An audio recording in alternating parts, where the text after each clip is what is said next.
Hello, everyone. How's it going? Hopefully, you can hear me all right, and hopefully, you're having a good Sunday. Excited to do the finale of my top 50 anime manga stream. So, hope y'all are doing well. Have you guys been watching anything this week or anything good going on? Quickstry, hello. Good to see you. Good to see you again as well. Hope you're doing well.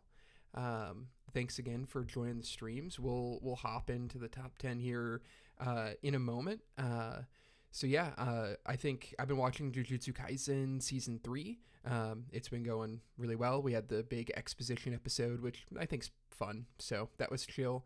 And I haven't watched the new free run episode yet, but I probably will later today. And I'm excited to keep up with those two specifically. As this season goes on, but I'll probably start looking into some other ones in the next week or two to kind of see what else. I usually wait a few weeks after like the biggest series. Ronan, hi, how's it going? Good to see you as well. I'm excited to jump into this. My next video on the channel will be on Freeren. Kind of talking about how it is kind of the answer to some of the self-awareness that plagues, I think, a lot of modern stories and how it uses it really well. I think Free Run is kind of this like meta modernist show in a way, and so I talk a lot about that. In the video, it should be out probably tomorrow, so be on the lookout for that. And then maybe we'll have some more. I have a Maki video on Jujutsu Kaisen once kind of her episodes come out, so that'll be probably in a couple weeks here. And then of course some new Haikyuu stuff coming soon. Yes, I am. Thank you. I'm rewatching My Hero season 4. Yeah, I need to get back on it. I think I kind of stopped watching My Hero after season 4. I think I've watched a little bit of season 5.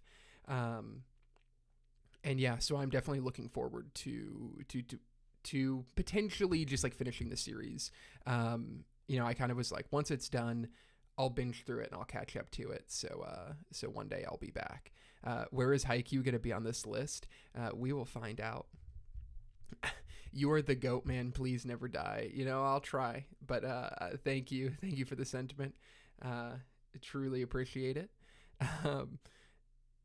That's funny. So we can dive in here. So I won't go over the other 40 because that I feel like will take too long at the beginning of the stream. We can kind of go over and reflect everything. I imagine maybe I'll be talking about the top 10 a little longer. Mega Turtles, yo, hey, good to see you. It's been a long time. Hope you're doing well. Am I ever going to do a video on Violet Evergarden? I definitely could. That's if I rewatch it, and I, think there's something to talk about, I definitely could. It probably wouldn't be for a little while. I really kind of want to focus on Haikyuu, Jujutsu Kaisen, and Freeren for the next couple months at least, because those two series are airing. I'm sure I'll get inspired and do another series, but I definitely would be interested in talking about Violet Evergarden more in a video. It's definitely like a worthy series. It's super good. It's just, is there enough of an audience for it right now where it's like every video I make that isn't Haikyuu is always like a risk almost on the channel. So I always have to think about those kinds of things. There's a lot to talk about with that series, I think. All right. Enough chatter. Let's hop into the top 10, what we've been waiting for. So number 11 last week was Tokyo Ghoul, the manga. Definitely not the anime. And so now we're kind of into big time territory here for the top 10. And so we can jump in right with number 10, Vinland Saga. So Vinland Saga, this is both anime and manga. I've not completed the manga. I have read the entirety of the arc after season 2. And I've just kind of was waiting for the whole thing to finish. It finished earlier this year, so I'll probably read through it. I love binging Vinland Saga. I think like it has just like a really addictive quality to it that I really love. And so Vinland Saga, the anime came out in 2019. Its first season, and I think its second season, maybe 2022 or 2023, somewhere in there. So yeah, so both anime and manga, like they're both amazing. I think the anime is fantastic, and then I watched the anime first when the first season came out, and I was so into it that I was like, I just need to catch up to where the manga is right now. And so the prologue arc is this fantastic revenge story that ends up having a lot more depth to it than maybe it would seem at first. And it's like when you look back on it and you look at Thor's character, you're like, oh, I see where the story was going. But so few stories end up being able to pull off the turn that the farmland arc does. And so, but a huge part of that is like the prologue has this like amazing action and violence that's like really compelling to watch, because you kind of like seeing Thorfinn you know, become a strong warrior and start, just like being able to hold his own against the likes of Thorkel and Askeladd. But really, by the end of the prologue, where I feel like this series shows how good it is in the development of Askeladd. And he's a character that I feel like, I mean, it's just like such a unique relationship that he kills Thor's in the, first couple episodes. That's not really a spoiler. And then his kind of development throughout the season and his role in Thorfinn's life as the symbol of revenge, but also like someone who's kind of a mentor to him in a weird way. It's just like super compelling, I think, and showed that this series has more going on to it than just like a violent revenge tale. And you also see that in Knut's development as well. Like, he's a fantastic character who follows a very classic arc, I think, but one that is handled in such an interesting way when his character is first introduced to what happens at the end of the prologue. And then when you get to Farmland, it's such a, there's so many series that we talk about that have this, this jump to a second season where they do a time skip and circumstances are completely different. We talked a little bit about that, right, with Code Geass's second season, and tons of shows do this. It's a super anime thing to do, right? And Farmland is one of the best examples of it, I think. And there is no series that tackles violence in this way and understands or is willing to take on the negative aspects of it. You always get shows that maybe preach like anti-violence, but they indulge in it just as much. And to kind of build your entire audience on this story where you're also indulging in violence, and then to reject that eventually it is absolutely incredible. And it's done in a way that it still has so much drama to it. And you think of the scene where he gets beat up at the end of season 2, and you think of the the more outlandish scene where he sees Askeladd and he sees Thor earlier in that season. There's just so many moments that end up having like a similar kind of tension to them, and obviously he's getting hurt in the scene where he's beat up, and so there is violence there, but he's just not committing any. But the show still manages to have these moments of tension and adrenaline that aren't necessarily brought out from the same way that they are in the first season. And I think I just adore that. And there's just not a lot of series, if any, especially in the anime and manga space, that are willing to tackle violence in this really grounded way, and really willing to uproot it in its main character. And so because of that, Thorfinn is just like, an all-time protagonist, right? He's so good. He goes through so much. He's so different at any point in the series when you visit him. And the material that I've read after the Farmland arc, which is after the second season, is still really solid. I don't think it necessarily, like, a lot of the work is done in a way. Like, the prologue and Farmland are such perfect complements to each other, and they really take the story to an ideal place, to the point where after that, it's like there's still amazing moments for sure, but it doesn't quite grip me in the same way, and that's probably what holds Vinland Saga from being a top 5 series, honestly, instead of a top 10. But I think all of the characters are amazing. its ideas and the way it tackles violence and the way it's willing to have a discussion in the way that it structures its narrative and in the way that it hooks you in with these crazy action set pieces basically, and then the way that it kind of reflects against that, I think is just incredible. So I think Vinland Saga, when I first watched the first season, I was like, this has all time potential. I got obsessed with it and read the manga, and it's over the years it's just held that place as one of the best things I've ever seen. And specifically like tone wise, I just really really vibe with the series, and I love all of the characters, and I just like don't think there's a lot of misses in this show.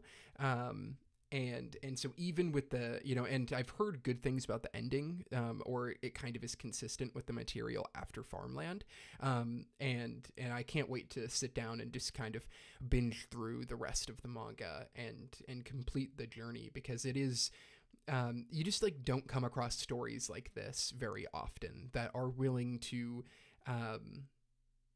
show you both extremes of a certain topic and hear its violence and kind of what it means to be a hero and to protect people, and I just find it so incredibly profound. I think it's just a fantastic series.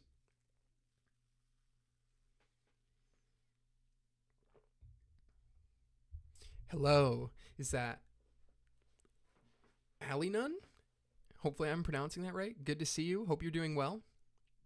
Um, so yeah, that's number 10, Vinland Saga. It's just an incredible, incredible series. And yeah, Thorfinn's definitely like definitely in the running for one of my top 10 or probably like top 5 protagonists. Like he is up there, although I'm probably going to say that about like every character on this top 10. Um, I'm just impressed, honestly. I can't even come up with a top 3 right now. Yeah, I definitely put a lot of time in this list. Um, like the, and I'm kind of into doing lists. Like I have my top 125 movies that like I'm always curating on Letterbox and stuff.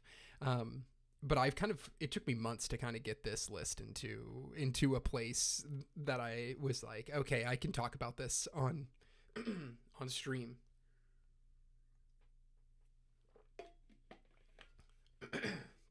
My voice keeps losing me. All right, so to number 9, we've got Neon Genesis Evangelion. A classic anime at this point. I think it came out in '99 or '98. Um, I'm sure most people know Evangelion. Yeah, 125. Yeah, top 125 movies. Maybe we could do a stream where we go over all of them quickly or something if you guys would be into that. Because I'm always looking at movies and I watch a lot of movies and stuff. But Ava is just an amazing show. It kind of has everything that I personally am looking for in a series. So Ava is this kind of mecha deconstruction in a way, and it follows Shinji and his difficult relationship with his father as he gets brought into this war against angels, and he's forced to pilot a mecha that gives him immeasurable trauma, essentially. And so a lot of the show is, has this tone of melancholy, and he's, all the scenes of Shinji just sitting on a train being sad and things like that. For this, I just would include the original anime. And then, and of course the extra film, at the end. I do like the rebuild movies, but I don't think they're nearly as good as the original show. Um, yes, we will be down for a movie tier list. Um, Sweet. I will definitely potentially do that down the road. And I also want to go over my top anime movies as well. Get in the robot Shinji. That's so funny. So yeah, I think there's a lot to talk about with this series. It has this kind of interesting structure where it goes in very different ways. You have these like really random slice of lifey episodes, and then just like some really brutal ones as well. It has that initial ending that is this psychoanalysis of Shinji, where you get like the congratulations moments, and then it has the remake or the redone ending of the film, which I was lucky enough to see in theaters last year or a year or two ago when they finally released it, which was an amazing experience.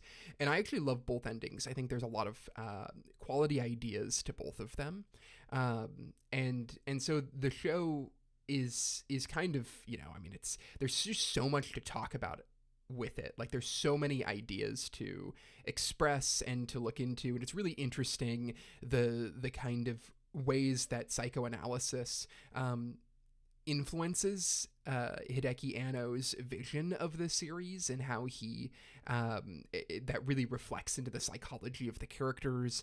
But I mean, this idea of piloting a robot and it having the mental strain that it has is just an amazing concept for a show. And then one of the other unique things about Eva that, like, there's just like going to be nothing like this, because it's such a interesting intersection between Hideki Anno and the amount of control he had over this project and where he currently was in his life.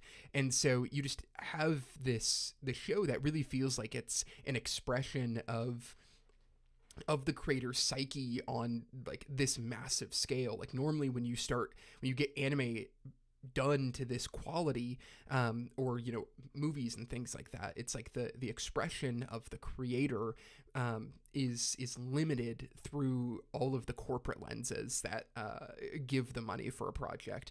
But all of the unique circumstances that led to Anno helming this at Gainax, it just feels like he has more control, and that episode to episode they didn't necessarily have a plan, and that kind of creates this tonal whiplash, but it also makes it just like such a unique experience. And so, but really the bread and butter of this series is the characters mixed with the ideas of the show. There's just like all of this beautiful imagery. You think about the city when it's kind of descending, and then of course all of the various angels. But then all of it comes back to this really grounded place of Shinji and his difficult relationship with growing up, and his difficult relationship with his father, and the fact that it is so grounded in characters' personalities and their psyche and the way they feel, their emotional states. And then you get these huge battles of mechas and angels and all of this stuff, and you're dealing with the third impact and the death of the world and everything there. It's like Ava's this perfect show that I think functions on so many different levels, and I just love series like that. I love being able to dive into some of the theories around the show, and what's the role of all of the Christian imagery, what's the role of psychoanalysis, and then also just like there's still enough action where you can just like get by on watching these mechas destroy angels and stuff. And so I think that's I mean, the series is just so good, and it's aged so well for me. I've watched it a handful of times. I will continue to do so. And Anno's unique directional style as well. Like, you think about the movie and just like the idea to put the credits in the middle of the film, and so when the film ends, it just immediately goes to black. And there's just like little things like that throughout all of the episodes, where it's like his little quirks directionally just are perfectly like synchronized with the story that Ava's trying to tell. And so I think other packaging that Anno has made for his Godzilla movie and for the Ava remakes, they're not quite as perfectly aligned with the tone of a project with his unique directional quirks. And so while some of them are good, none of them reach like the level of Ava. And so yeah, I think Neon Genesis Evangelion has certainly earned its status as like this classic anime. It's definitely a challenging series. Like it's more challenging than a lot of other shows and how avant-garde it can feel at times.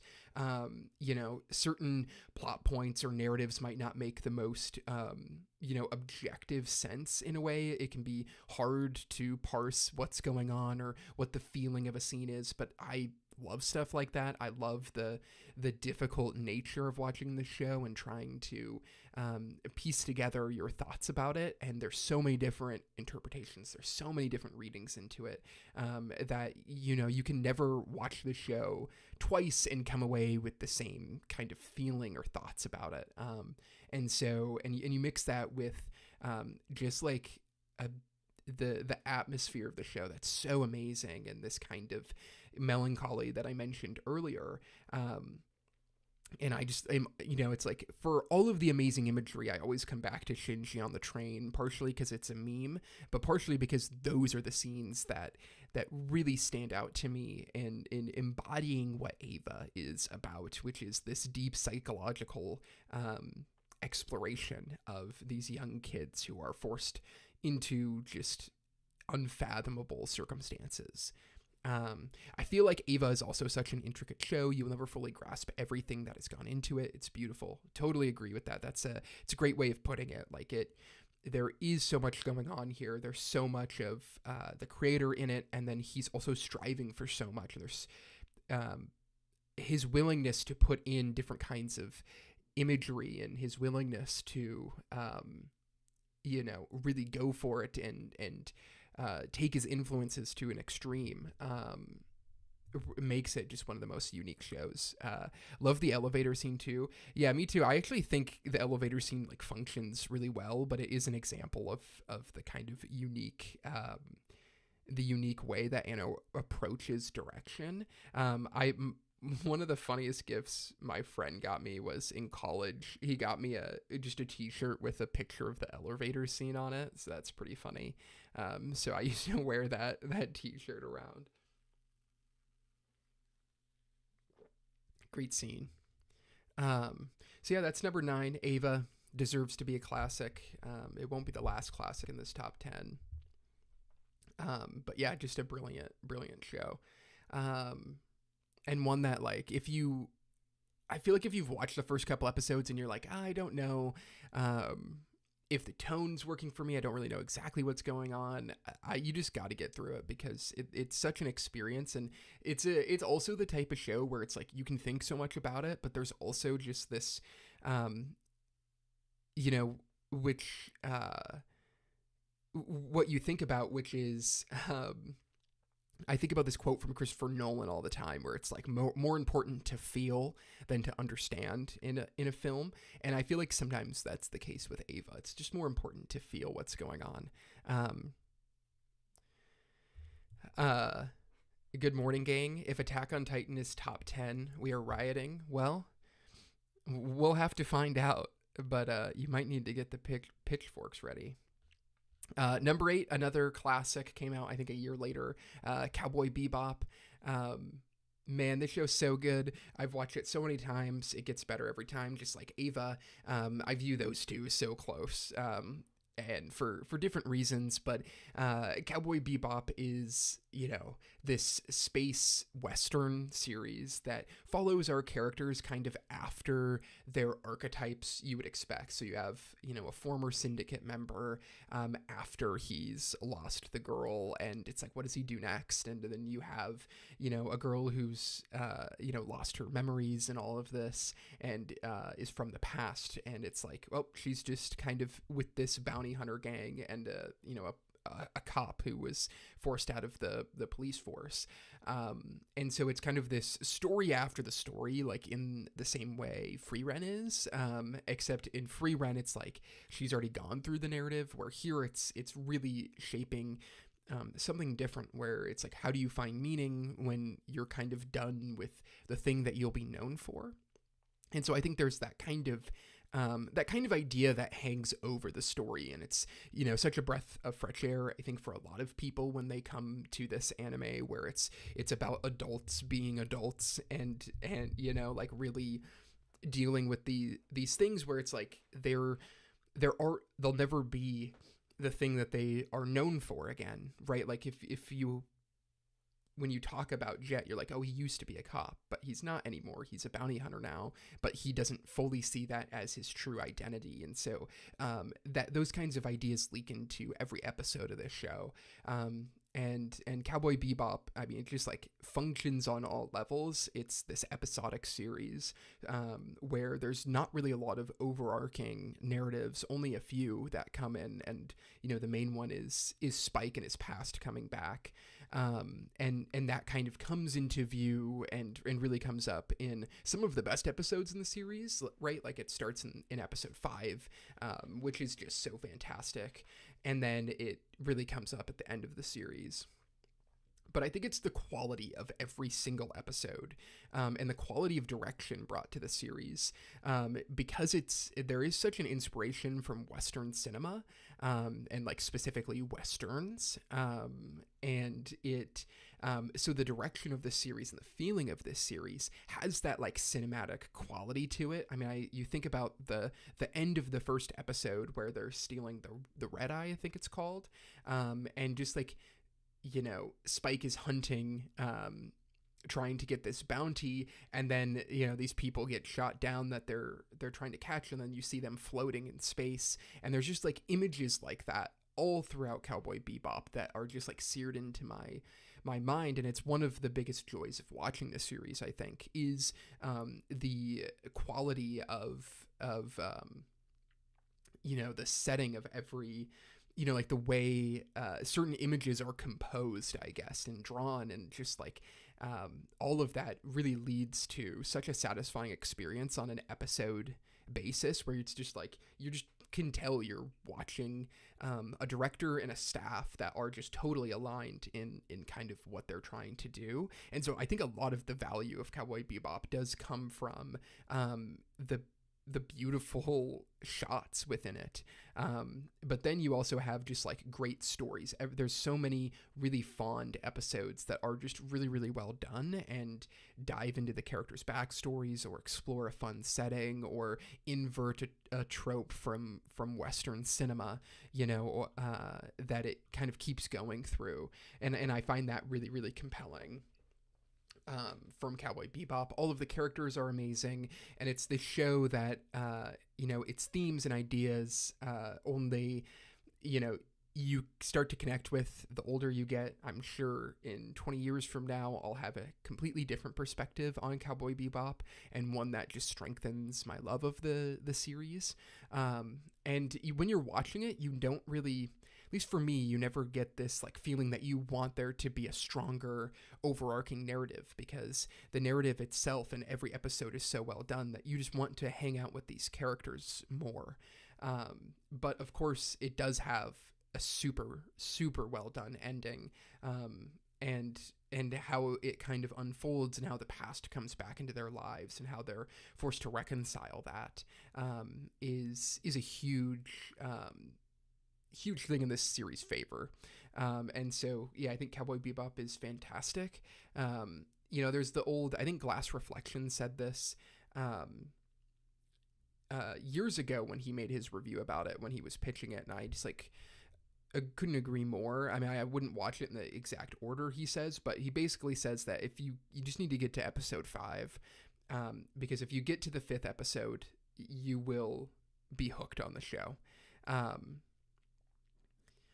And that 5th episode is where you're like, oh, this is the quality of story that I'm watching, and it's just so amazing. My favorite episode is Hard Luck Woman. Yeah, super, super good. Yeah, man, there's so many episodes that are incredible. And then it's like, I haven't even talked about the soundtrack. The jazz-inspired soundtrack is, one of the most iconic in anime. And, all of these top series have good soundtracks and good production and all of this stuff. But Cowboy Bebop's really is on another level.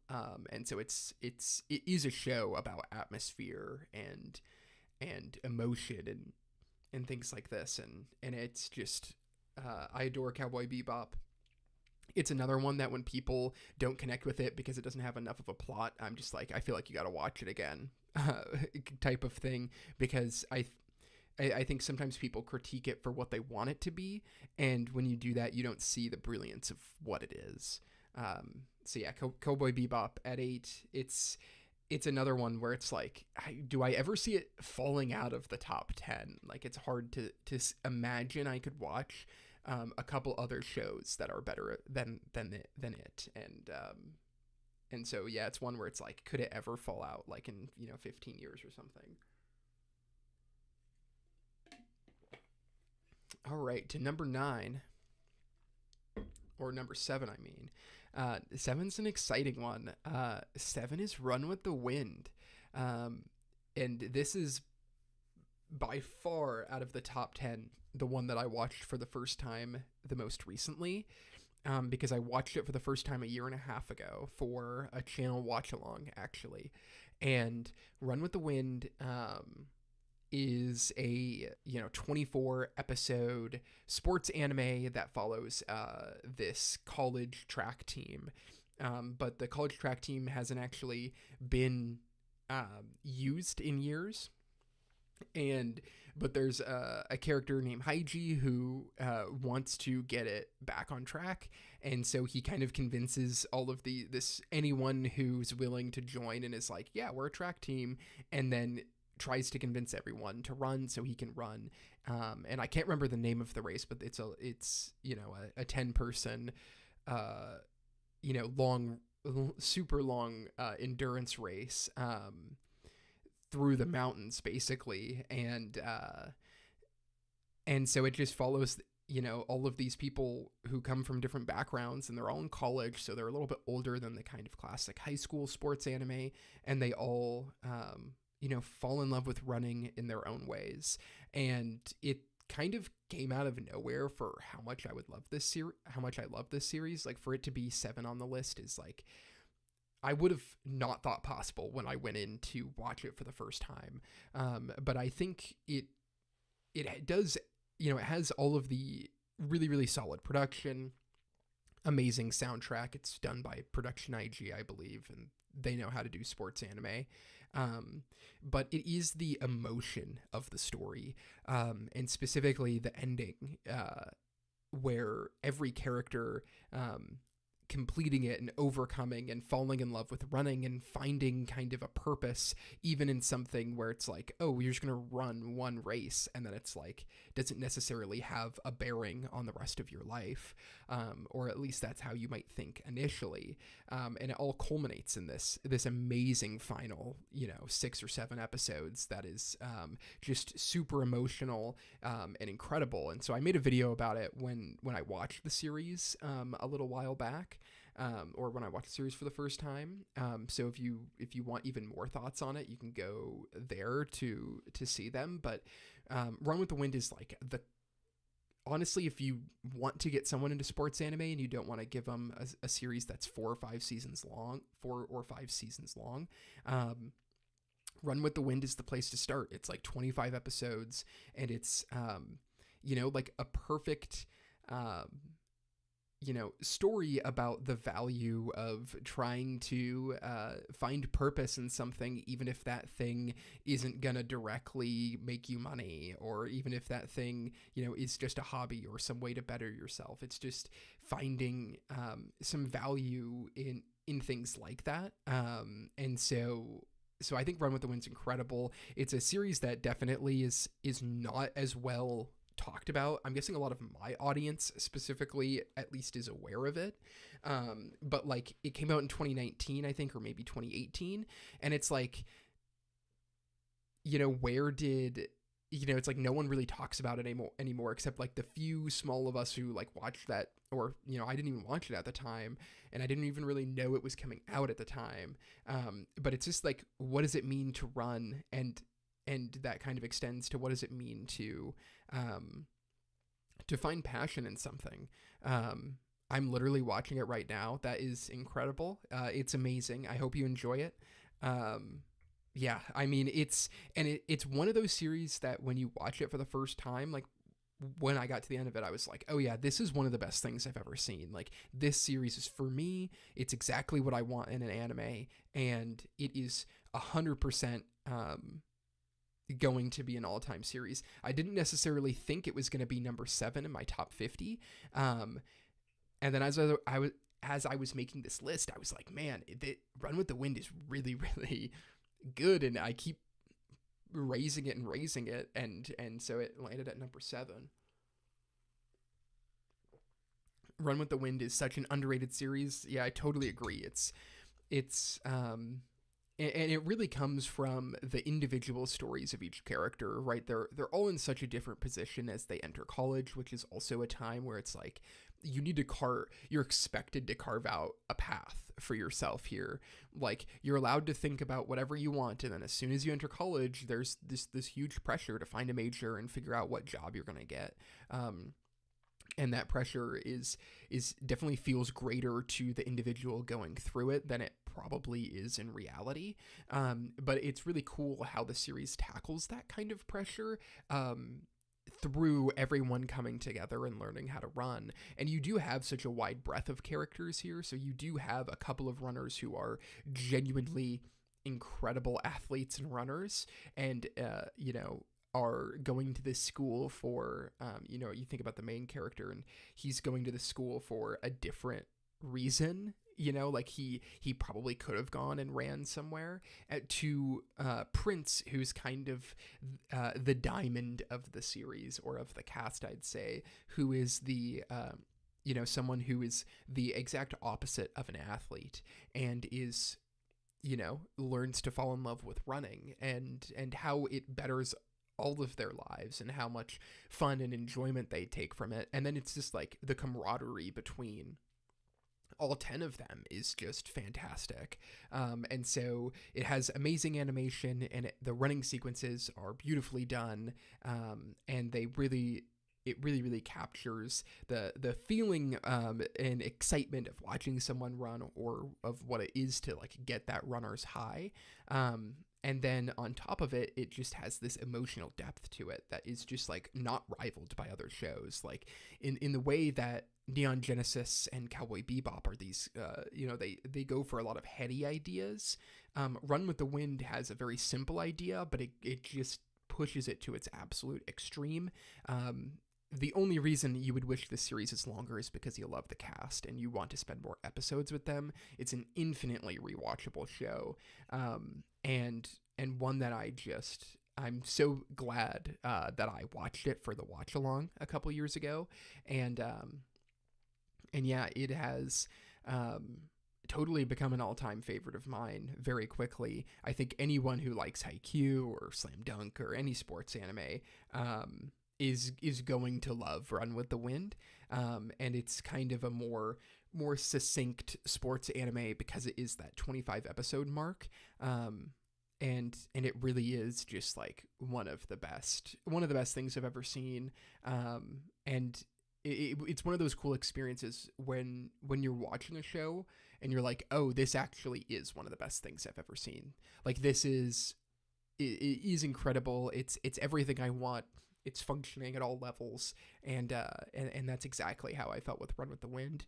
But yeah, if you're looking for a super likable cast and a story that is just incredibly emotional, like, man, like, I cried so much watching this show, and I imagine I will on every single rewatch. And so because of that, I kind of gave it the edge to more classic series like Ava and Bebop.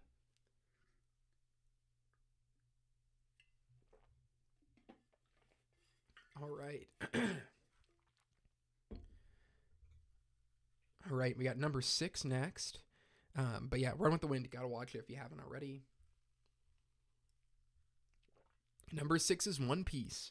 And so this maybe is a slight jump, like I've kind of talked about that through the top 50, where it's like, oh, this series being above this series is a little bit of a jump up in terms of how I view it.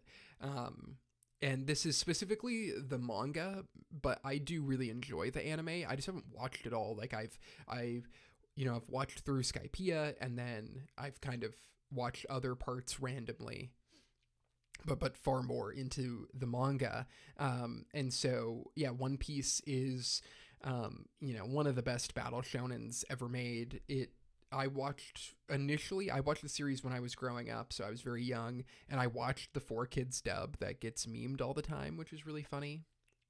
Which I didn't affect me at all. I was still super into it when I first watched the series, and then I'd watched it through Skypiea, and then I'd kind of set it aside as my interest in series like Naruto and Death Note and some other series started to take over more. I kind of set One Piece aside, and then eventually caught up and read it when it was in Wano.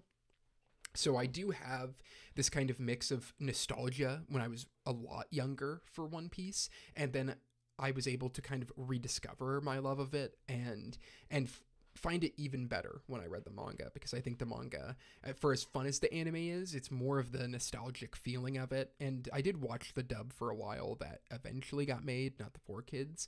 And so there is some nostalgia for me going back and watching that with the cast.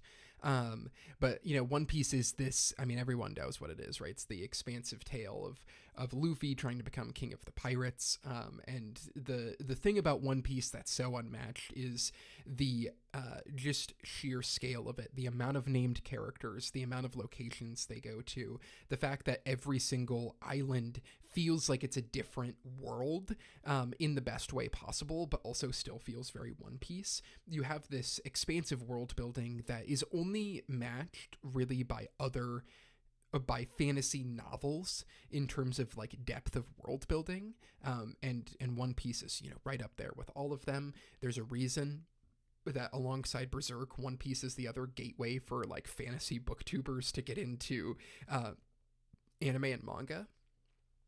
And Oda is just brilliant, even with some of the repetitive nature of the structure of arcs, where it's like, when they get to a new island and kind of how things unfold feels very samey. It never matters in the moment to me because the characters are so compelling, and in the way, and everything is so funny too. So like you have he does a great job at balancing the serious moments, right? You think about Luffy punching the Celestial Dragon. You think about just all of these moments at the end of battles with Crocodile and Enel, or Eneru. I can't remember which is like the more proper name for him. All the way through Rob Lucci to Kaido and Doflamingo. Like every villain's amazing. Their final battles are always great. But then there's so much comedy in the middle, and it's he leans into his gags so well. Maybe too much sometimes in some of the newer material. And so One Piece is really just a fantastic series that you grow up with. It stays in your life, and it's been in so many of our lives for so long.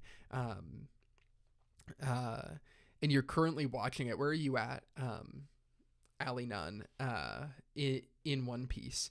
And so in One Piece, it's also an interesting place in my channel with One Piece. So years ago, and this actually might have been before the name was Annie Essays, like we're talking back when I had 500 subscribers, right? Like way before I was at 1,000 subscribers, I did a One Piece vlog in quotes where I talked about the series as I was reading it. So that was like when I had caught up to Wano.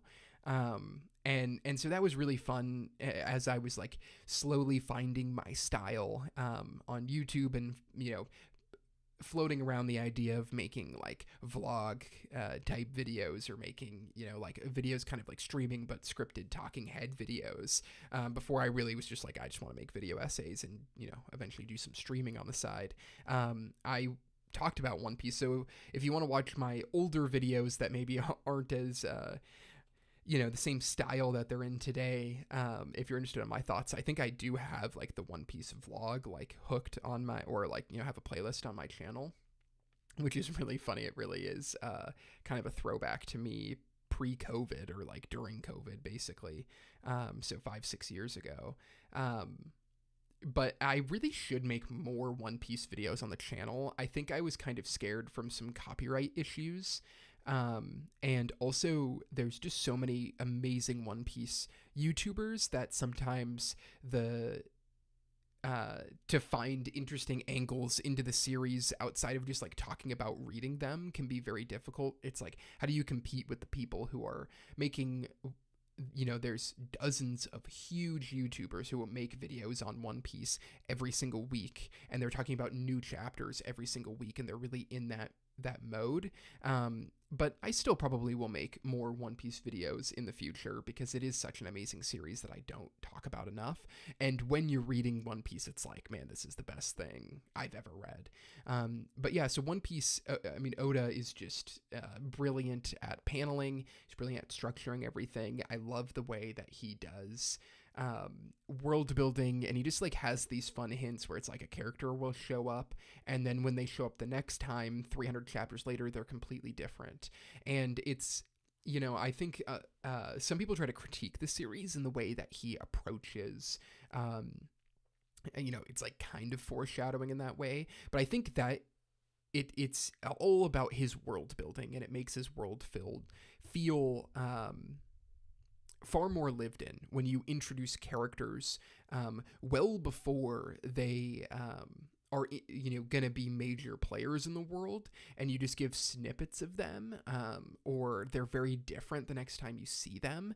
I think that all plays into just the really, really vivid world of One Piece, and it never takes away from the current moment because all of the characters are so well written. Everything is so interesting that it's like you enjoy it all. The pacing of the series isn't really an issue in the manga, and also isn't really an issue if you're not reading it week to week. Like, I think sometimes people are searching, with weekly manga that have been going on. There's always a searching for issues when you're viewing 20 pages every single week. But when you kind of binge through it, the whole kind of picture comes together. A bit late here, never read One Piece, but watched about 158 episodes. I hate how long it takes to get decent. Also, Usopp is a shit character, and the biggest reason why I stopped. Well, Usopp gets better, and that also maybe kind of plays into your issue with it. I'd recommend the manga over the anime if that's kind of the issue, because for me, the manga is good pretty early on. And the anime, I can definitely, like, the quality of it is so kind of varied throughout the years that of those first, like everything pre-time skip. There are some really great sequences, and then there's also a lot of sequences and stretches of episodes that isn't great. And the manga for me, from the very first arc I'm into, there's some moments that are like a little bit lower, and you definitely go, there's definitely stretches where it's like you might get into it and you want to binge 150 chapters, and then all of a sudden you'll pull back and be like, I need to take a break for a little bit, and that kind of happens throughout. And I think it gets a little more binge worthy when you start getting to the biggest players in the world. But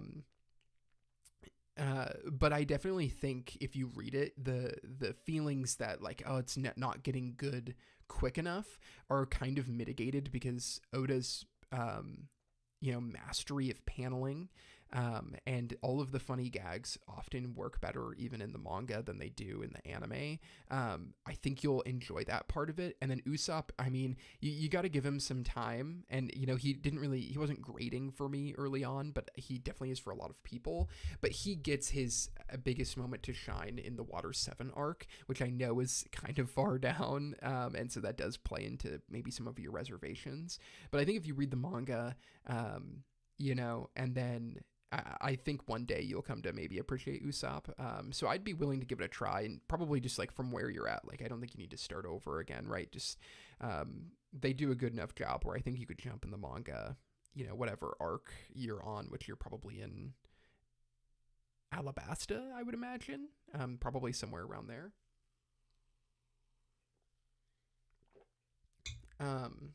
Maybe further than that, but yeah, One Piece. Luffy's incredible. I love all of the Straw Hats. I love Sanji, and it's a bummer that Sanji post Whole Cake Island hasn't quite been as nuanced of a character, and that means that's been kind of 7 years of him not being as nuanced. So there's some hate coming his way, I feel like. It isn't long. It's a patience problem. The series is pretty long, but also it is the funny thing of when you catch up to it, you're like, I'd read another 100 volumes right now. Like it kind of has that quality to it. I do think one of the interesting things is Oda's paneling over time, and especially once you get to um, Whole Cake Island and then really into Wano and beyond, where the panels get really, really, like, there's so many characters that he's balancing that it I feel like it has made maybe the weekly reading not quite as good as it has been in the past, because there's so much dense things going on, and you'd think with so much to read, it's just like you don't get a lot of one character every week. So that's why I kind of wait to binge in chunks. But yeah, One Piece is amazing. I'm fully confident that the ending is going to be good, and I'm fully confident that people are likely going to be upset when it ends, because they're not going to think it tied up every single little thread that they wanted it to. But I'm very confident in how it's going to go. I love the cast. I love the Straw Hats. It has, you just spent so many years with them, and yet all of these new arcs are still so hype, and he just never fails at nailing a backstory, or introducing a new villain that is just phenomenal. And so Oda's really, really brilliant. And yeah, One Piece is a series that, if you guys are interested, I definitely will make more videos on, because I would like to talk One Piece, especially when I do my next catch up to the manga, which will be soon. I'm only like 6-8 months behind, maybe a little more than that. But yeah, One Piece is incredible. They should make spin-offs exploring every major character. That would definitely do really well. Like if they did spin-offs, which they probably will down the road, it's like, yeah, I would read about anybody. It's like any of the villains, any of the side characters that are introduced, like, yeah, I would read a manga about it, because everyone's so well defined. So yeah, One Piece, I mean, I feel like it's pretty self-explanatory. It's like the scale of the world, the characters, I love being there, and I think the manga's just brilliant. My favorite arc is either Marineford or Whole Cake Island, but there's so many great ones. And there is a lot of great ideas of freedom and things like that just make the series fantastic. But now we're to the top 5. We're to only heavy hitters here. And so number 5, we got Attack on Titan. Our guy from earlier is going to riot. Attack on Titan is, extremely popular anime where the world is, humanity's had to flee behind walls to hide from massive human-eating titans. And the series, ends up becoming so much more than that. And so it kind of has this amazing evolution where the first season is really like this kind of borderline zombie horror show, where it's like you have these sequences where, titans get in and you think about everyone on rooftops. Is the manga better than the anime? Here, I actually lean anime, but I love both equally for Attack on Titan. And so this actually would probably be both of them. There's some things, like, I think how I think about it is the anime, specifically in the first couple seasons, is actually a decent chunk better than the manga. And then once Mappa takes over, the manga is better, except for maybe the last episodes. And so I think specifically the Marley arc is way better in the manga. But the War for Paradis is pretty comparable. But overall, I kind of lean the anime, but especially early on. But I do love the manga. I think I own it all. And I read the manga as it came out for basically from season 2 on. I had read the manga before I watched the anime. But I did come to the anime first. My biggest problem is the ending. I refuse to accept a top 10 anime manga having a bad ending, but I just don't think the ending is that bad. And I thought that, you can fact check me, because I thought that when the manga came out, I made a video about it. Can you recap the ending? I don't know if I want to, just in case there's like I don't want to give like super specific spoilers. I mean, I feel like most people have probably read Attack on Titan or watched it, but I think the issue with the ending is maybe what happens with Aaron's character, and kind of what happens with him when you get back in his head for the first time. Even though I actually think it works, everything about AOT is very good for me. The story, the characters, and the music are all very good. Yeah, so Attack on Titan has, I mean, I've watched it so many times, and I remember when season 1 came out, just like rewatching and rewatching and rewatching season 1 until I finally broke and read some of the manga, in a long anticipation for the second season. But I love the way that the series evolves from. I love the first season, which I made a video about it, I think, a couple months ago, because I just think it's super good still, and I think it's underrated how good the first season is. I love the feeling of when the Titans are first attacking, and you have this really black and white life or death situations, and then when you kind of evolve that into where the series goes, and how the series falls into this morally gray, really difficult place. And then you have, the ending of season 3, I think, is the best stretch of the story, and definitely my favorite arc, and it's incredible. And then season 4 takes the series in a way that just like you would have never imagined, and it does maybe complicate some things with some people's reading of it. Like, you can never go too far without people shouting that it supports fascism, which I just like fundamentally don't believe it does. And I think there's a lot of evidence that it doesn't. But you just can't avoid people talking about that.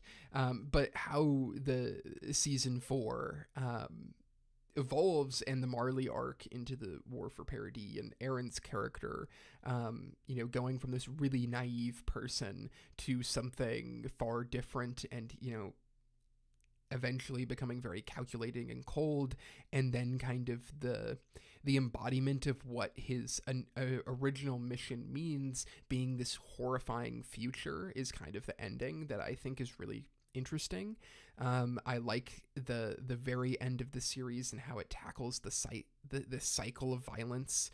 That really becomes the main idea of the series, and how that cycle can never be, will only continue with violence, and so it could never be solved without it. AOT is really brutal to watch. Characters run a cycle of pain. AOT should be considered an eternal classic piece of literature. Yeah, I feel like it is kind of the 2010s series. I think it is like the show that embodies that time period for anime, and it's one that overcame its popularity to be pretty universally accepted as brilliant. And I think Armin's actually my favorite character, and I think the character work is something that in the first season, when it first came out, people were really harsh on, and really felt that the characters were hollow, and everything was just very overly dramatized, and without a lot of substance. And then to look at where the characters end up eventually, it's like, wow, he really was weaving this really fantastic cast of characters. Don't get me wrong, it's a great anime manga. I just don't think the ending does it justice for such a good series. It's an okay ending, such a great journey, in my opinion.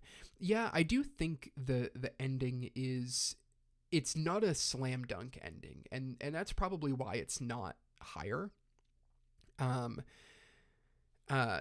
Top 10 anime manga endings video when. Yeah, that would be interesting. I feel like I did a stream actually a while ago about some endings. I can't remember. I know Code Geass is up there.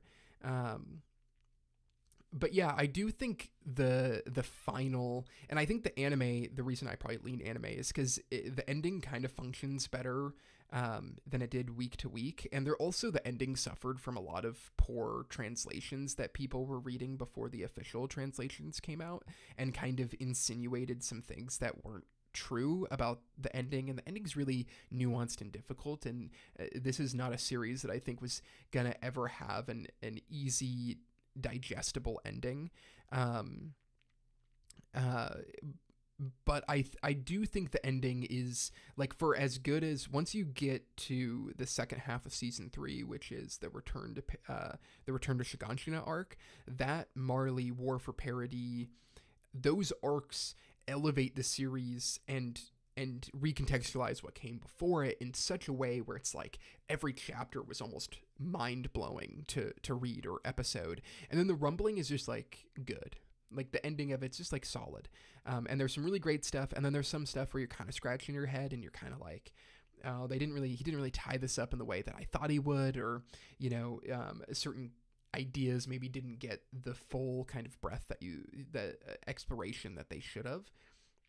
I do think there is a little bit of that. And so I do think it's definitely fair to look at the ending of Attack on Titan and be like, it wasn't my favorite thing. It wasn't a slam dunk, especially because the material that comes right before it is like arguably some of the best in the show.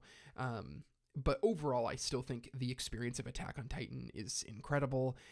Its highs are as high as any series you get, and it does action so well. It's so much fun to watch them just flying around and killing titans, and then it's willing to try to ask some really difficult questions in a way that I really enjoy. I think Eren is such a fascinating character. A lot of people, there's a lot to try to make sense of how his character concludes, and like I said earlier, that plays a big part into what makes the ending of the series this kind of controversial thing.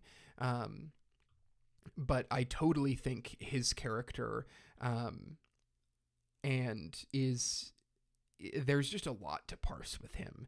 And he went from being the symbol of a bad protagonist back in 2013 or 2014, and to the symbol of a great protagonist, to we're not sure what to make with him. And I think I love that about his character. And Levi's amazing, Hanji's amazing, Captain Erwin incredible, and so many great moments. I really think my favorite stretch of story is Return to Shiganshina, because it balances what Attack on Titan is in the beginning and what Attack on Titan will become in the end, all in one brutal sequence of action and character development. And so Attack on Titan, has all that I love. Its production's really great, even if it can be a little inconsistent at times. It's the same for the manga. And it's crazy that it became this cultural phenomenon. I don't think it's crazy. It's maybe not super hot of a take to have Attack on Titan at 5, but it's a brilliant story. I've seen it so many times, and I will continue to rewatch it throughout the years. The sheer amount of foreshadowing makes sense it being a loop or cycle. Yeah, there's so much foreshadowing at the beginning. There's so much foreshadowing that it's actually really funny to watch the first couple episodes and then read the first couple of chapters, and you see that there's foreshadowing in the first couple chapters to things that matter post time skip that the anime just ignores because they're like, oh, who cares about that? And specifically, you think about it with Mikasa's tattoo, like that's in the beginning of the manga, and it becomes this like whole thing later on, and it's not in the anime in the beginning, and then it becomes such a big thing that they just have to act like it is. And so there's certain little things like that for anime watchers who might be like, whoa, that's a weird thing like that they did, but when you read the manga, you're like, oh, it was there, and the anime didn't adapt it because they didn't think it was a big deal. And so that's really funny. If we think about it, AOT represents our world. I mean, there is a lot going on with the kind of fear-mongering about, immigration and things like that, and kind of how this represents it in a way that is absurd and kind of horrifying for how people view it in real life and things like that. So yeah, there's a lot going on with Attack on Titan, and there is also a lot if you do take the allegory too far. I think that's where people go with the allegory isn't one for one. I don't think it's meant to be totally one for one. And I think some of the issues people have with specifically season 4 of the series and kind of some of the potentially problematic undertones of the series that, are potentially there and are certainly worth discussing and diving into the text to see if there are these problematic elements. I do think get a little overblown when we look at everything as a one for one, when that kind of limits what the text, I think, is doing. But yeah, Attack on Titan, super fun, amazing series. Now we're to the top four, and number 4 is Vagabond. Made a video about it, last spring.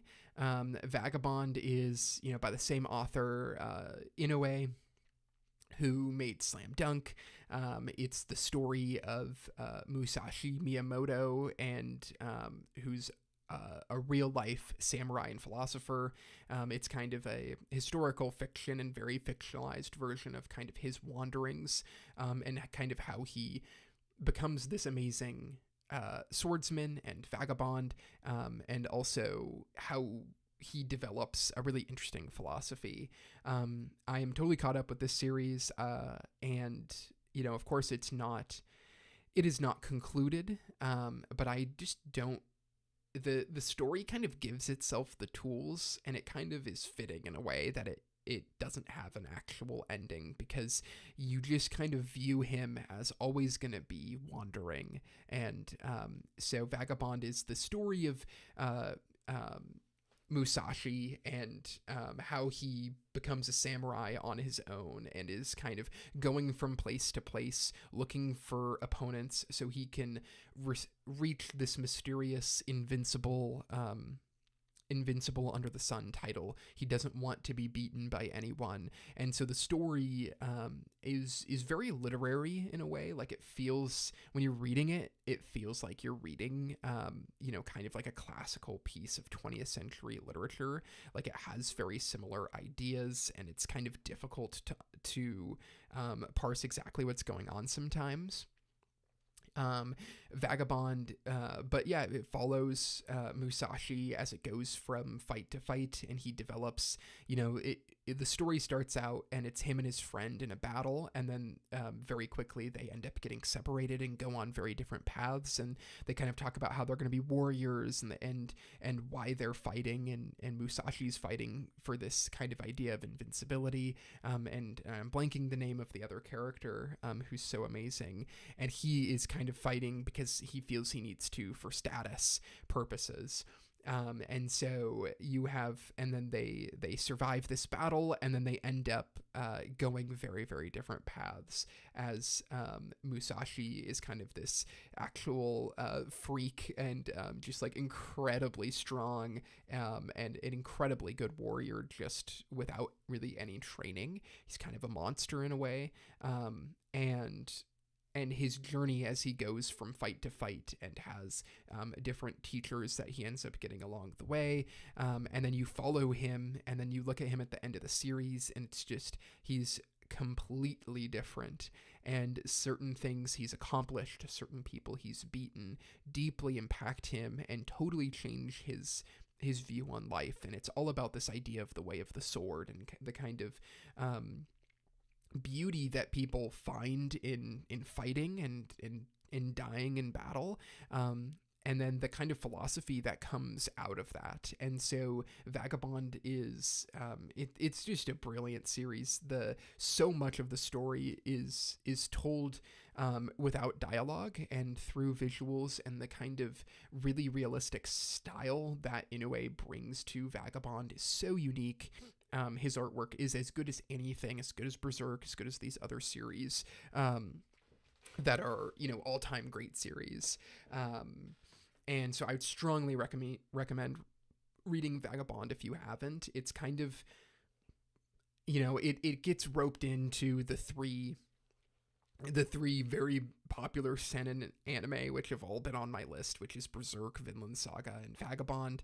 And it's definitely, I think, the least known of them, because it doesn't have the popularity of Berserk, and it doesn't have an anime like Vinland Saga does, but it's definitely my favorite of them all. It's kind of, it's themes of connectivity, so it really dives into Buddhist philosophy and these ideas of characters who are connected to the world around them, and it's all done through this kind of need for them to fulfill violent acts. are all incredible. And then the series does something brilliant kind of halfway through. So you're following Musashi, and there's amazing battles and fights, and there's really, really interesting ideas, and it's just like a fantastic story of a samurai. And then halfway through, the secondary main character, Sasaki Kojiro, gets introduced, and he is a deaf fighter, and he falls in love with the way of the sword, and he has a different connection to the world than most people.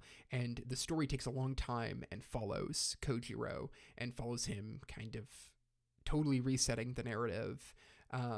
And these two become our main characters, and their relationship with each other and the way that the story explores both of them is incredible. And Kojiro is really where the story goes from this is an amazing series to, oh yeah, this is one of the best things I've ever read. The way that he's able to depict Kojiro without, of course, any dialogue or anything. And specifically, there's, a key moment where him and Miyamoto meet. That is just one of the most beautifully drawn things that I've ever read, and you've been waiting for this moment for a long time because these two characters are separate, and the way that he, in a way, handles it is just in the most brilliant of ways. And I love how he does fights in this manga. It is very, like, a lot of it comes from a feeling where a character feels like they've already lost the battle, and they can see themselves, if they make one move, they're gonna die, and it kind of depicts that. And then it brings us back to the reality where the characters haven't even moved yet, but they kind of know how the battle is gonna unfold. And so yeah, Vagabond is a really, really thought-provoking series. It's slow at times, like you do follow Musashi just kind of roaming around, and then it does take a little while to fully get invested in Kojiro's story, but all of it is worth it. The slow, methodical pacing for these like bursts of hyper violence, and then the philosophies that come with it. If you like Slam Dunk, or if you've read Real, it's similar philosophies and similar storytelling that Inoue presents, but he brings them in such a beautiful way here. And so yeah, Vagabond, I started reading it years ago, and then finished it maybe last year when I made my video about it. And if you are more interested on Vagabond, I would definitely recommend checking out my video. I don't think I go into like too many spoilers outside of just like some concept stuff. And so that will be an even better way to see if you want to check this manga out. But I just find it so profound and meaningful. And it's the type of series that I feel like everyone should read. It is fantastic. And the artwork is just, there is nothing like it. The artwork is so incredible. And so yeah, Vagabond comes in at number 4. And it's also a bit of a newer, I've read it for a long time, but I guess I actually finished it as the most recent of the series that are in the top 10. And I feel like 4 is a pretty good place for it. Yeah, Vagabond is brilliant, and I really adore it. So yeah, now to the top 3. Number 3, we've got Hunter x Hunter. This would include both anime and manga. I'm caught up with the series. Can't wait for Togashi to release more chapters. But yeah, Hunter x Hunter is fantastic. It's probably my favorite shonen battle anime, I guess, in the way of a long-running shonen. I view it a little over One Piece. All it takes is like one moment of hearing the theme song, and I'm like, do I need to rewatch Hunter x Hunter? Of course, Hunter x Hunter follows Gon in his journey to try to find his dad, and he does so by becoming a hunter, which is this kind of mysterious occupation that is for people who eventually can use Nen, which is the magic system within the world. And if you pass the hunter exam, which is this really crazy and insane test that you have to take. That is the first arc of the story. You get access to, potentially doing a lot of different jobs. You have some hunters who go out and explore, and then you have others who are called upon for various kinds of work. And it's kind of just the certification that you get that says, that basically shows people like, oh, you are, an incredibly probably powerful and resourceful person, and so you can take on different kinds of contract work is kind of how I would classify a hunter.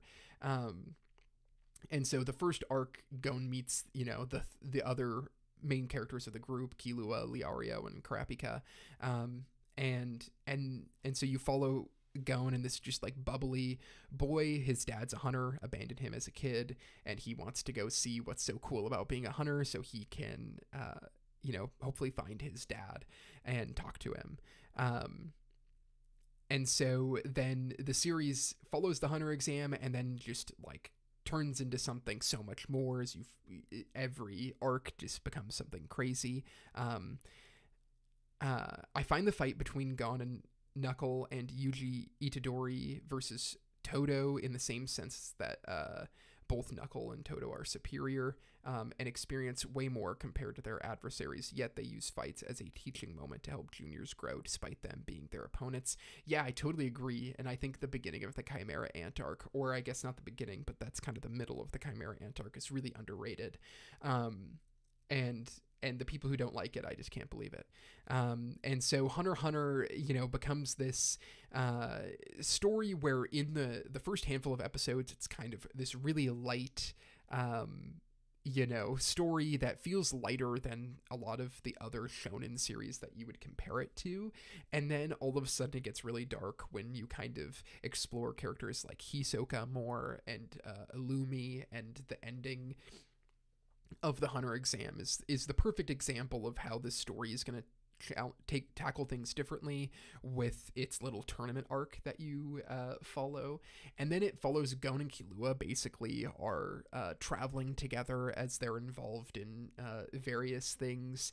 And the two biggest arcs of the series is definitely the York New City arc, which involves the Phantom Troop and kind of Karapika trying to hunt them down and Gon and Killua getting involved in it. And then the Chimera Ant arc, where these Chimera Ants, which are mega powerful beings, have appeared in a kind of secluded continent on the world, and Gon and Killua get involved in it, and that becomes, that's probably my favorite arc in all of anime. It's so incredible. And then the story and the manga following the Succession War arc is the non-anime material, and it's just as good as those other two arcs. It's shaping up to be just like one of the best things I've ever read. And so Hunter x Hunter has so many amazing things. It has by far, I think, the most interesting magic system or power system in anime, and probably my favorite in literature as well. Like, I would put it above any Sanderson power systems and things like that. Where it has the Nen system, where you can kind of use it in any way you want, but when you choose a specific way to use your Nen, it ends up getting stronger by making your own limitations. So every character gets to it's this system where every character gets to come up with something that's really unique to their to themselves, but then they are forced to put limitations on their abilities.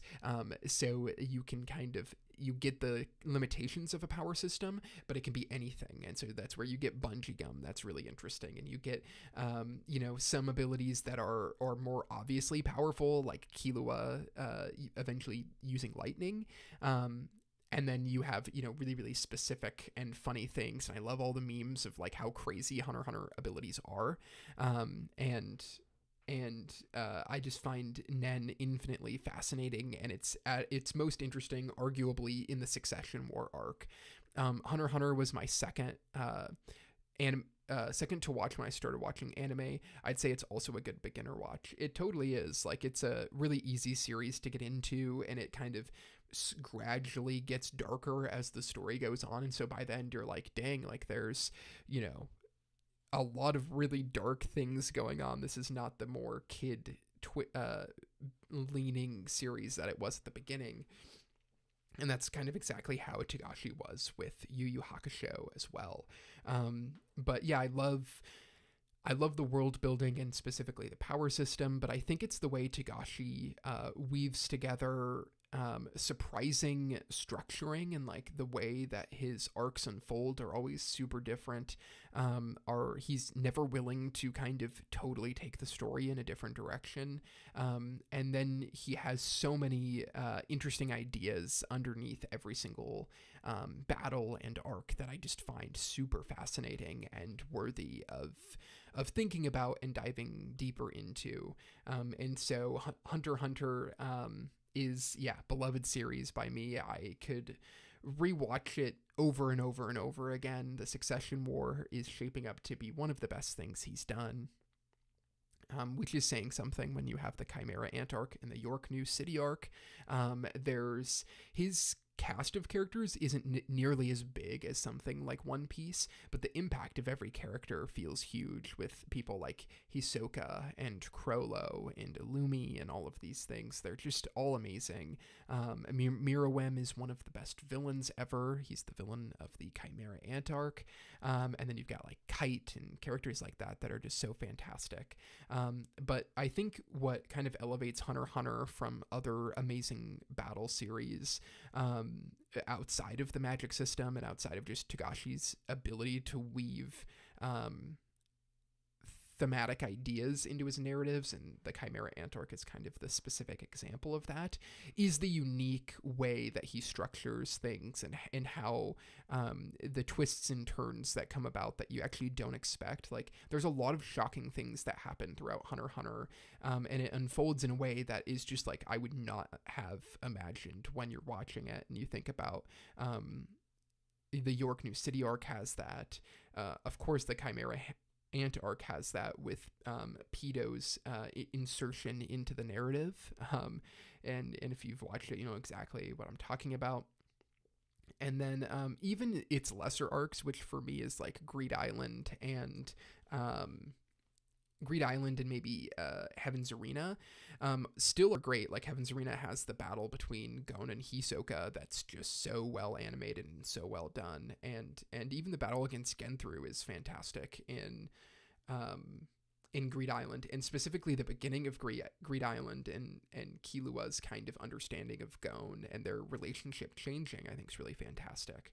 But the development of Gon and kind of the thing that comes about the series, you have this really naive kid who's, really talented and has a lot going for him. But as he is willing to kind of challenge, or as he gets involved in different situations, his morality and his kind of worldview is pushed and pushed and pushed. And that leads him to, like, he finds himself in, extremely dangerous situations where he could die at any moment, and the Chimera Ant arc is kind of paying off all of these situations that he continues to find himself in, as he's finally forced to really take a stand, and the stand he takes is really complicated and pushes his character in a way that is kind of sad for how much you love him, and it makes that arc so meaningful.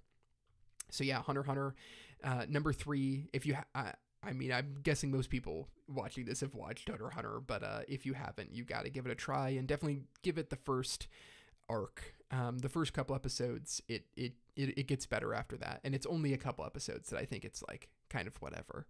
I mean, it's fun to watch when you love the characters, but when you don't and you're first watching it, you're kind of like, okay. But so many amazing characters, and like Killua's amazing, and his kind of struggles with anxiety and his role in his family of assassins is so funny, and I love the tone that Hunter x Hunter brings. So moving to number 2, we're to the top 2, some exciting picks.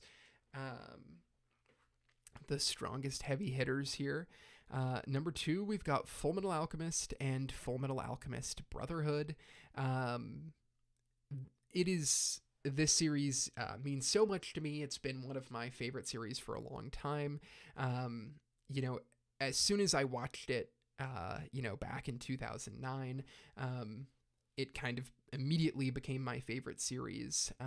And I think for so many people it's a great gateway anime, and then also just great for people who have watched, 100 anime. I consider both the original series and Brotherhood to be of a similar quality, and so I felt like there wasn't really a reason to split them up on this list, even though they do become very different series. I have just a huge fondness for both of them, even the original, that it doesn't follow the source material. There's a lot of really interesting directions that story takes, and it's a really interesting example of the only anime only to actually do things interesting and well. But still, I probably would lean Full Metal Alchemist Brotherhood as my favorite.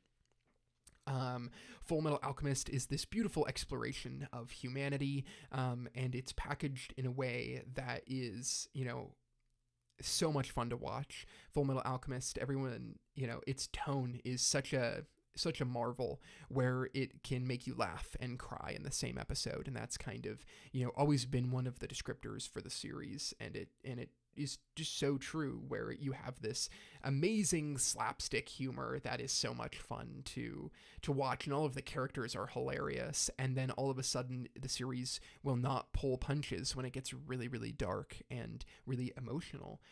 And so Full Metal Alchemist has this full breadth of experience that when we're talking about my favorite series, it totally reaches the top, right?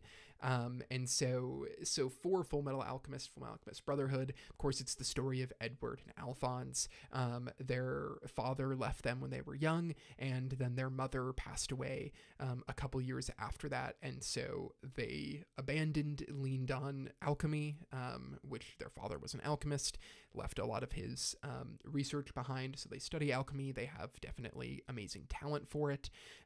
They go and they follow a teacher who really brings their skills up, and then they return home and try to bring her back to life with alchemy, committing human transmutation. It goes wrong. Alphonse, the younger brother, his soul is bonded to a suit of armor, and Edward gives up his right arm to do that after his left leg was taken. And so you have these two brothers who are trying to reconcile the mistake they made. They don't want to bring their mother back to life anymore. They know it's not possible, but they are on a search for restoring their bodies. And along that search, they get involved in the government, which is, under not great regime, we could say, and they're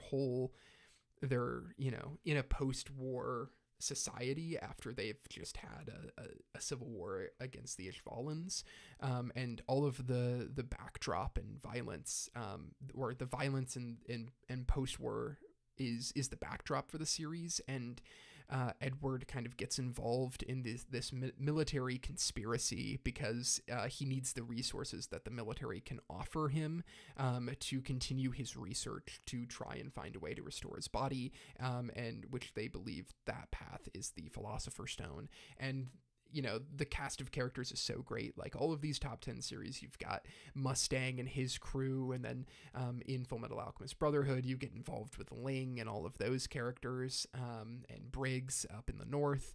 And so the plotting, and of course all the homunculi, who are villains but amazing.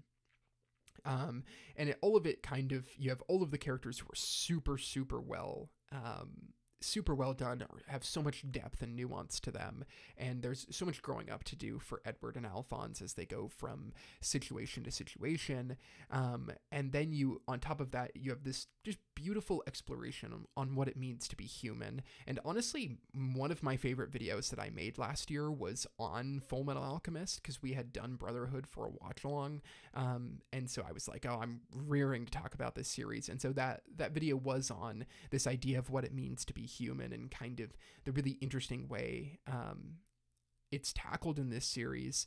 And I think it's a profound show that makes me cry, makes me laugh. There's some really dark things. Of course, it happens early on with Nina, and there's some big character deaths throughout. But then it ends in just like the most perfect way. And the original version has this darker ending that is really somber and also beautiful. And then Brotherhood has the more uplifting ending that probably makes sense for the mangaka who was attached and created the original material versus a staff that kind of came to it and kind of took that darker bent on it. FMA 2003 is definitely darker, but they're both brilliant. They're both amazing. And I actually do think I like the ending of FMA Brotherhood slightly more, which wasn't always the case for me. But I think it fits the story a little bit more thematically, even if it's not as bittersweet, which I really like about the original ending. King Bradley is one of my favorite characters. He's brilliant. All of the homunculi are so good. Greed was always my favorite for a long time. And so this series meant a lot to me over the years. It's the series that, I think for when I came across it, it kind of elevated from even other anime that I was watching at the time. It kind of had an elevated sense of maturity and depth that, you totally feel when I revisit it, 15 years later. Of course, it still has that kind of view. And I feel like I was really drawn to that. And its depth holds up brilliantly. And yeah, it's just like one of my favorite series of all time. Full Metal Alchemist is, it just means a lot to me. I think all of the characters are amazing, and there was no version of this list where it wasn't in the top 2 or 1. And what actually makes it kind of interesting is that for years, I never thought anything would ever overtake Full Metal Alchemist as my number 1 series. It just, for at least 10 years, it was the series that was my favorite, and nothing came close. Everything that I watched was like, it's good, but it's not Full Metal Alchemist. Oh, it's good, but it actually, the ending of this show makes me like Full Metal Alchemist even more. And so Full Metal Alchemist for a long time was number 1 until probably a couple years ago. I realized that it wasn't, and that there was a series that I do think I liked more. And so to number 1, which a lot of you can probably guess what it is, number 1 is Haikyuu. Both anime and manga. I put the anime here. I actually probably would lean the manga just because it's complete, and I think the ending is a huge part on why I've moved this series to number 1.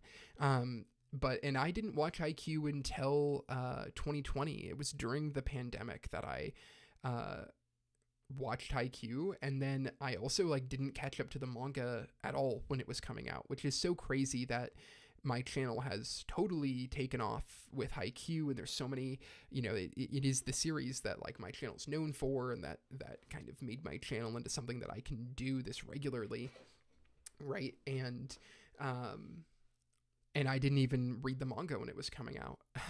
I got into the series near when the manga was ending, and I was waiting for more of season 4 to come out. But so Haikyuu has really taken over and become my favorite series.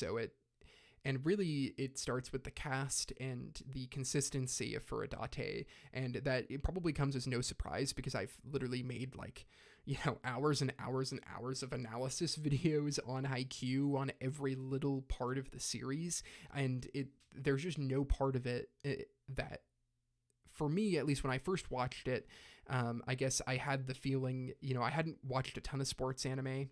And so when I did get to Haikyuu and I watched the first season, I was like, I could just be watching a sport right now instead of watching an anime. And I wasn't fully on board with it after the first season. And then all of a sudden, we kept watching, and I was just super obsessed with it.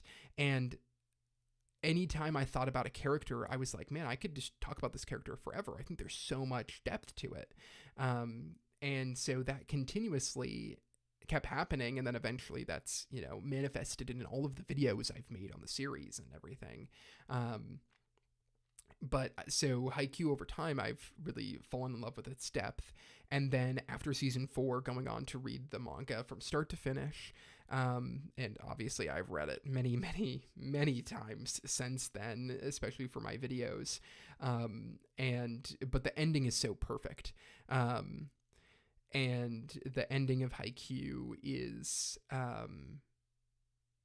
yeah, it ties up every loose thread in every way you'd hope. Every idea in the series is touched on. Again, that last match is just like a revelation in how to end a series. And I think because of that, I was able to move it from maybe, I feel like for a while I was thinking maybe it's 3 or 4 on my list. And then when I reflect on the ending, it totally becomes number 1. Time Skip was such a good choice to end Haikyuu. Totally agree. The Kamo Medai match is just brilliant and so good. Haikyuu is my 3rd anime to watch when I started watching anime, and ever since I've rewatched it more than 5 times. Yeah, it's so rewatchable. It's like so easy to get obsessed with the series. Yeah, I think it's amazing. I really like the anime, but the manga made it one of my favorites. Yeah, I do think when I read the manga, I mean, it probably by the time I got to season 4, it was one of my favorites, but the manga solidified it. And it is a weird thing when I finally admitted that Haikyuu was number 1 for me. Like, it probably was like 2022, 2023, so a couple years ago, where it was like, since 2009, I had said Full Metal Alchemist was my favorite. And I didn't think nothing was really that close. Like Hunter x Hunter, Attack on Titan, those kind of series. I was like, well, they're good, but they're not Full Metal. And so for me to kind of get to the point where I was like, yeah, Haikyuu is number 1, was definitely surprising. Like, I just didn't think it would ever happen. Prime, what's up? Just had a game. Haikyuu's the GOAT.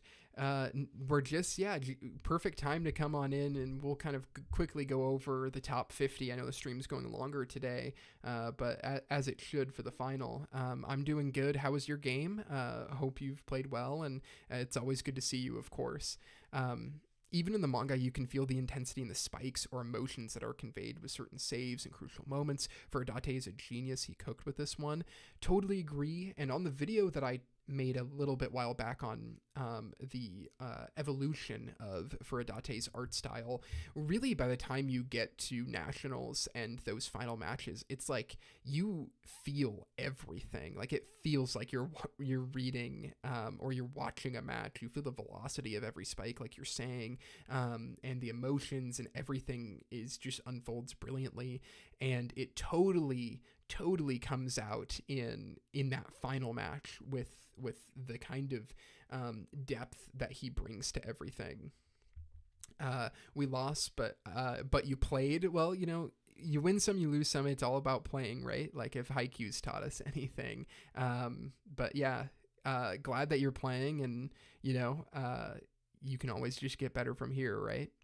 But yes, Haikyuu's brilliant. I think its ideas on what it means to compete and ideas of personal growth are so good, but there's just so much to be taken away from every single character. Like, with all of my character analysis, you come out with a slightly different version of some of the ideas in Haikyuu, and it kind of leads to this total experience that I find so amazing. And then, of course, I love the cast on top of that. So it's kind of, I think it has everything. Obviously, I think this series has depth, and I'm always looking for shows to have depth, because I've made hours and hours and hours of analysis videos on the series, and everything. The thing that I think really puts it over the edge is it feels like every character or idea or moment that happens is connected to something else, and it just feels like one of the tightest narratives I've ever read, where everything comes together beautifully, and you just don't feel like Furudate introduced anything that wasn't in service of the story. And so because of that, Haikyuu's become my number 1. For personal reasons, like, Haikyuu is beyond a doubt the series, the series that changed the trajectory of this channel and turned this channel into something that that I could do, and I could allow me to make videos consistently and full time. And so because of that, no nostalgia as a kid can really compete with the kind of impact that Haikyuu has had on my life. And so that's another kind of notch in its favor. But the fact that for years now, I've been making 1 to 2 Haikyuu videos a month, and even though the story is done, and I still feel compelled to talk about the series, and I'm still excited to talk about the series, and I just never tire from it, I think is just the perfect reason why it's number one. So I don't think it's a huge surprise that Haikyuu landed at the number one spot. For my list. I know a lot of you had guessed already in previous weeks that it was going to be in the top, in the top 10 for sure, probably top 5. And for me, it's number one. It does nothing wrong. Everything is just brilliantly well done. Ushijima's the best character. Hear me out, a lefty as well. I'm biased. Yeah, I mean, Ushijima is an amazing character. I love him, and I think he's brilliant. And it's how it tackles every angle of sport. There's every kind of character archetype, and they all get enough time to shine, where you can pull interesting ideas from them. And it's like you could name any character in the series basically, and if you said they're your favorite, I would believe it because everyone is so well rounded. And so, yeah, that kind of solidifies Haikyuu as number one. I guess since this is the final one, we can quickly go over the top 50 real quick. And I know most of the time I've gone over previous ones. I don't know, it'll take a couple minutes, but I'll just kind of name out some of the series, maybe give a few things about my feelings about them, and we can quickly go over the top 50. So if anyone is skipping to the end of this and is just curious what the top 50 is, then, you can go through here and you can see what they are. I do think maybe below this I have like the written list of it. Oh no, I took it out, so no written list. So yeah, let's scroll to the top here. And we can briefly just talk about the top 50. If you guys have any other questions or anything, we can discuss them. What I love most about it is how good all the side characters are. I am willing to bet most people's favorite character isn't from Kurasuno, and that's okay. Totally agree. And I think my favorite characters like Bokudo, Oikawa, and then Asahi is my favorite Kurasuno player. I love him so much, especially in the early seasons. And I think that's a great point. Dragoned FP, our GOAT. So yeah, top 50. It starts and ends with sports anime, right? So 50 Aoashi. Can't wait for season 2 that it was announced. I'll probably now not read the manga, watch season 2, and then maybe read the manga after that. Even though I know people love the manga, but there's just so much to read, right? Elfen Lied, the greatest edgy anime you can ever come across. Yu Yu Hakusho, I always cite this as my first anime. By the way, did you watch the new JJK episode? I did. I've been really enjoying season 3. I know this episode was kind of a PowerPoint, but I'm kind of all in on it. It's just fun. I love the Colon games. And I'm excited to watch the first episode of Free Run. I haven't quite watched it yet. ReZero, one of my favorite isekai anime. I don't love that genre, but I love what ReZero does with it. Ranking of Kings is a really fun traditional fantasy that, it's just a lot of fun of a series. JoJo's, this is the first 6 parts that I've watched. I really like parts 4 through 6. I don't love parts 1 through 3, so that kind of puts it at 45 for me. Chojin X, one that will definitely probably go up on here. I'm obsessed with Sui Ishida and all of his style, so I think that's fantastic. Blue Lock at 43. Anime and manga, but I'm not caught up on the manga. I think it's just a really fun, crazy sports anime. Bleach, this is the anime. I've never read the manga outside of a few chapters, and I want to read it. Probably my least favorite of the big 3, but still fantastic. Same with Dragon Ball Z. This is anime and manga, and this also would count Dragon Ball as well. I think Dragon Ball is fantastic. Mine is Yuji from Josenji, and Josenji is also my favorite team as well. Wow, that is a shout that you don't hear often for favorite Haikyuu characters. I'm thinking about doing, in the coming months, a retrospective on each season of the anime, because I really want to just, chill out and rewatch season 1, and I was like, that'd be a fun kind of perspective to take, I think, is analyzing the season as it was. And so when I get to season 2, there'll be a lot of Josenji talk. Kita is probably my favorite overall, and Suki from Kurasuno, bias from being a middle blocker too, makes sense. That's awesome. And yeah, Kita's amazing and has such an impact for such a short amount of screen time. And Suki, Love Suki. Violet Evergarden, fantastic, right? There was the question about maybe making a video on it earlier. Definitely a worthy series to do that. Kaguya-sama, Love is War, fantastic. Romance anime. That's also just a straight out comedy, like we talked about. Odd Taxi at 38. Agretsuko at 37. Started free run yesterday. It's amazing. And did you start it from the beginning, or did you watch the new episode? Either way, yeah, the series is fantastic, and I'm really excited for more of it.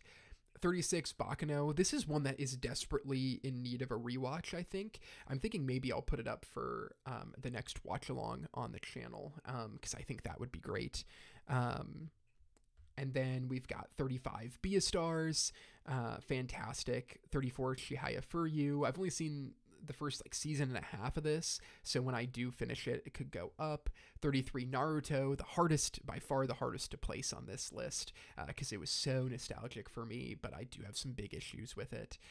32 Made in Abyss. Man, this series would be way higher if it just didn't have some weird shit going on. 31 Chainsaw Man Part 1, incredible. Part 2, just okay. 30 The Apothecary Diaries, just an amazing show that I think everyone would have fun with. 29 Death Parade, the series that deserves a second season more than ever, more than any, I guess. 28 The Devil is a Part-Timer, is amazing. My favorite isekai, and it finally did get a season 2 a couple years back. 27 Blue Box. This is both anime and manga. Amazing, and I think it's ending soon. 26 Madoka Magica. I am not deep into the magical girl genre, but that's a classic for sure. 25 is Claymore. If you like dark fantasy, this is the one to read. Specifically read Frieren Beyond Journey's End. Can't wait to continue the series. Prime, you're at the beginning. That's super awesome. I think you'll enjoy it. And yeah, be on the lookout. My next video, probably tomorrow, is going to be on Frieren. Kuroko no Basket. Amazing sports anime that is like, the extreme of what sports anime can do. 22 Jujutsu Kaisen. If the anime keeps knocking it out of the park, it could rise, even though I have read it all. 21 Death Note. This was like, at number 2 at one time in my life. Just like a really fun series. Parasite the Maxim is fantastic. Shout out Grand Blue, funniest manga ever read. Yeah, and I actually haven't read Grand Blue, so that is definitely one I should have on my list. Land of the Lustrous, phenomenal manga about our gem girls. Really great character development with the main character foes. 18 Code Geass. I just have so much fondness for this series, and I love all the quirkiness of some of it. 17 is Pluto, a perfect little mini series. Is fantastic Astro Boy kind of retelling. 16 is Berserk. I mean, you can't say enough good things about it. Golden Age Arc is one of the best ever.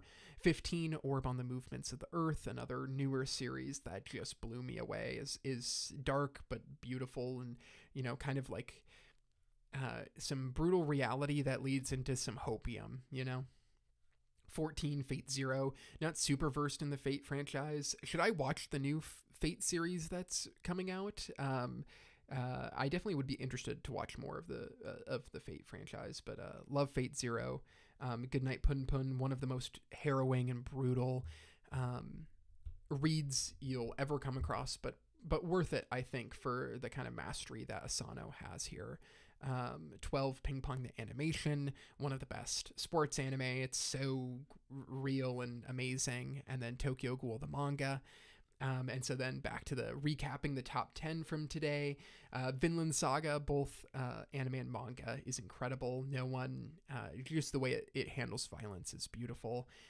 9, Neon Genesis Evangelion. There just never will be another series like this.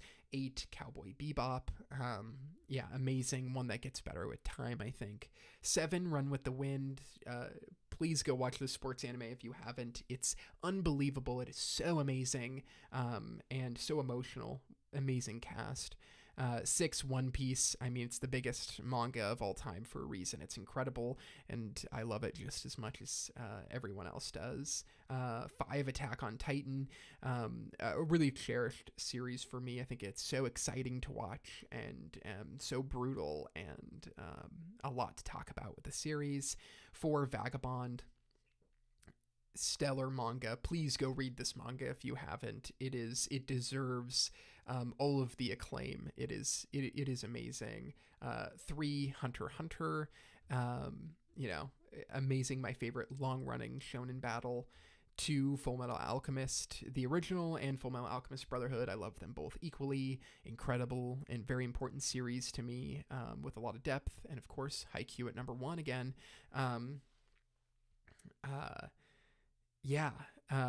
Also, what is that? Hina Mutsuri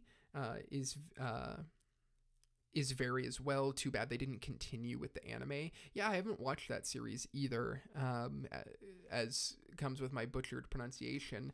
But yeah, so that's it for my top 50 anime and manga. There's not like a lot of crazy picks here, but it definitely shows kind of my taste and kind of, just my favorite series. And if there's any of these series that I talked about that you would be interested to watch a video on, or you'd like more videos on it that I don't make a lot already, let me know, because of course I'm always looking for other series to talk about besides Haikyuu. It's very funny. That makes sense. Maybe I'll need to check it out. Be on the lookout for my free run video this week. I'm really excited and hopeful to make more free run videos as season 2 airs over the next 10 weeks. And then, shout out to all of my patrons and YouTube members. They're all just so important to help this channel grow. And now I will be doing an exclusive video essay for patrons and YouTube members for the first tier or above.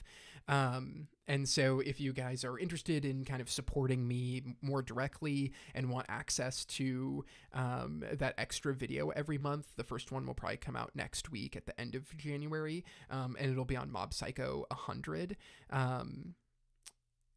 I'm really excited to start doing that to kind of give more value to patrons and YouTube members. And of course, we'll have our watch alongs that I do. And you can always chat with me in the Discord server. So really appreciate you. Great list. Thanks, Prime. And thank you so much for the support as a YouTube member. I really appreciate that. So I hope you guys enjoyed these streams. I don't know what we'll stream about next week, but we'll definitely have some fun and come up with some topics. Maybe I'll go over my top 125 movies. That'd be a long one, but a fun one. And then also down the road, I want to do an anime movie list, but also just talk about other things. And so we'll see what that next subject is. I'll probably schedule it earlier so you guys can see. I really appreciate you guys joining the streams. I feel like Sunday's been a pretty good day to stream for me. but usually it'll be on the weekends, at least for now, unless I start adding a couple of streams a week. But yeah, really appreciate all the support. And yeah, it was a lot of fun to talk these top 50, and it'll be fun to revisit this list in a year or two when there's definitely new series that I come across, 'cause, you're always new stuff's always coming up. And when there's hopefully like 10 or 15 different series on this list, then it'll be worth it. And to see, like, maybe I'll come back and I'll be like, oh, actually, I think Run with the Wind is number 5 now or something, like how series age is always really fun. The new Fate looks good. I'm waiting for it to pile up so I can binge. Yeah, it does. Everything I've seen from it so far. So maybe when I always give a try to a bunch of seasonal anime. So I'll definitely consider doing that and checking that one out. So yeah, thanks again. This list was a lot of fun. I hope you guys enjoyed it. And yeah, we'll, free run video should be up tomorrow at the latest the day after that. And so I hope you guys enjoyed that. And there'll definitely be more, maybe next streams would be about hidden gem animes. That would be a fun one to do too. I'd have to put a list together of ones that I feel like aren't necessarily the most viewed series, and if I have enough to give out some suggestions would be fun. Should I watch Fate chronologically? I don't have like a ton of experience watching Fate, but Fate Zero worth it to watch. Just if you haven't seen any Fate, I think you can just dive into Fate Zero, and if you like that vibe, maybe you can dive into more of them, because Fate Zero is amazing, I think, and super worth the watch. Yeah, thanks again, everybody, for the stream. If there's any last second questions, throw them out there, and if not, then I'll probably call it a day. And yeah, really appreciate your support. The stream was a lot even longer today, which is good. I like doing kind of longer streams. I'm still thinking about maybe reading some manga. And also in a couple weeks, I'm going to be releasing a short story online that I think maybe I'll read through on the channel if you guys are interested.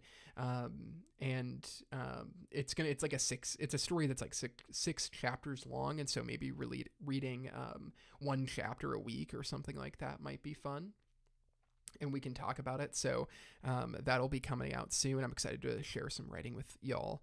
Have a great week. Same to you. No question, but thanks for the content. Great list. Thank you for watching. I always really appreciate it. Could we get a Mad Dog Haikyuu video? That's definitely one in the works. He's a character I would like to discuss, and maybe I'll revisit him as I'm doing my kind of rewatch that I plan on doing here soon. So yeah, thank you all for the support. And yeah, we'll see you in the next stream, and enjoy the free run video this week. See ya.